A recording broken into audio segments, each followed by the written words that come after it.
سلطان تھے.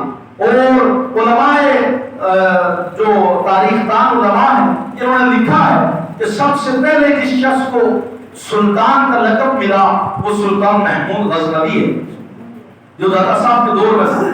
داتا صاحب ان کے مدرسے میں پڑھا کرتے تھے. تو سلطان محمود غزنوی رحمۃ اللہ تعالیٰ علیہ کے ذہن میں 3 سوالات تھے، جو وہ 3 سوالات کے جوابات تلاش کرتے تھے، اور وہ اسی پریشانی میں رہتے کہ یار یہ 3 سوالات کے جوابات مجھے کیسے ملے. پہلے یہ تھی کہ لوگ اس کو کہتے تھے کہ تو سبت تقی کا جو بیٹا ہے تو لے پالک ہے، تو اس کا حقیقی بیٹا نہیں ہے.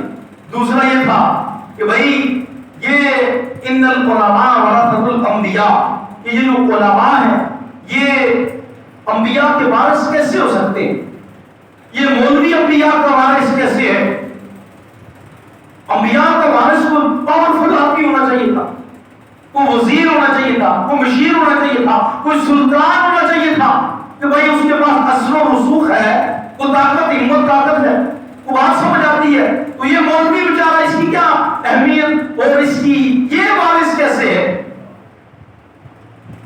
وجہ کیا تھی؟ ایک بار سلطان ایک جگہ بیٹھے تھے. اب وہ آگے تیسری بات میں عرض کر کے پھر کہ کیا تیسرا سوال یہ تھا کہ کیا میری بخشش ہو جائے گی نہیں ہوگی، میں جنت میں جاؤں گا نہیں جاؤں گا، پتہ نہیں میرا کیا ہوگا.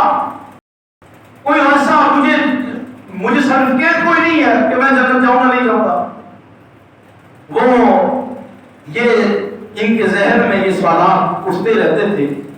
ایک وقت آیا کہ سلطان ایک مرتبہ کسی کام سے جا رہے تھے، ایک جگہ پڑاؤ کیا، ایک جگہ ٹھہرے تو دیکھتے کیا ہے کہ ایک ریڑی والا ہے، اس نے کچھ دیا جلایا ہوا ہے.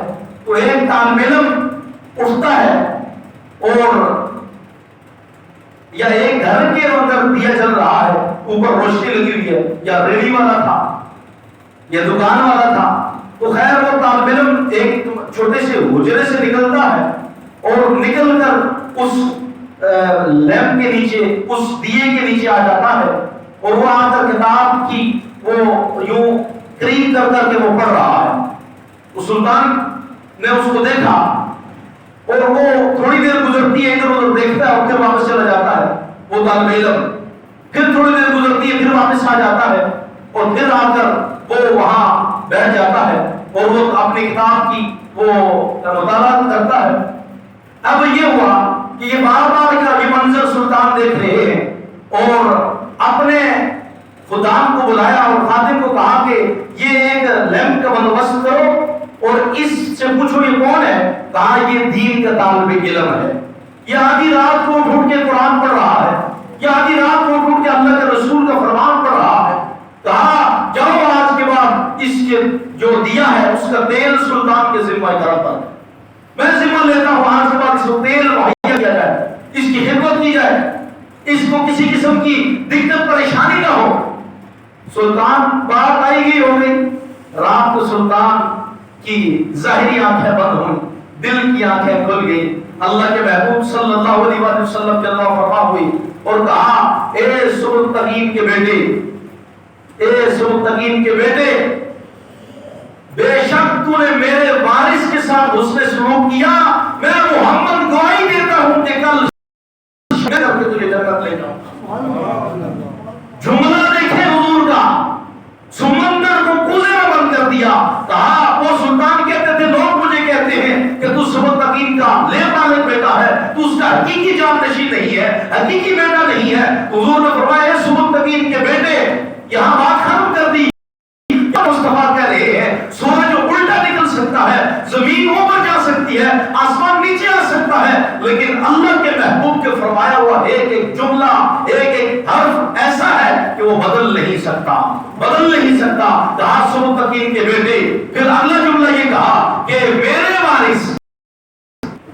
یہاں بھی بات ختم کر دی. کہا نہ سلطان نہیں، وزیر نہیں، مشیر نہیں، کوئی عہدیدار نہیں، کوئی ڈپٹی کے نہیں، کوئی کمشنر نہیں، کوئی کچھ نہیں، کوئی جسٹس نہیں. کہا میرا وارث یہ جو تجھے رات کو اٹھ کے نظر آ رہا تھا، اگرچہ غریب ہے، فکر و فاقے میں ہے، اگرچہ تنگدست ہے، لیکن یہی میرا وارث ہے.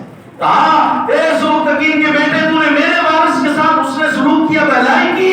میں محمد کہتا ہوں کہ کل شفاعت تیری میں کروں گا اور تجھے جنت ساتھ میں لے کے جاؤں گا. میرے محبوب کی یہ شان ہے کہ کوئی غزنوی میں بیٹھ کے سلطان اگر یہ دل میں خیالات پیدا کرے تو مصطفیٰ جان رحمت صلی اللہ علیہ وسلم خواب میں اس کے سوالات کے جوابات بھی عطا فرما دیتے ہیں اور جنت کی بشارتیں بھی عطا فرماتے ہیں صلی اللہ علیہ وسلم.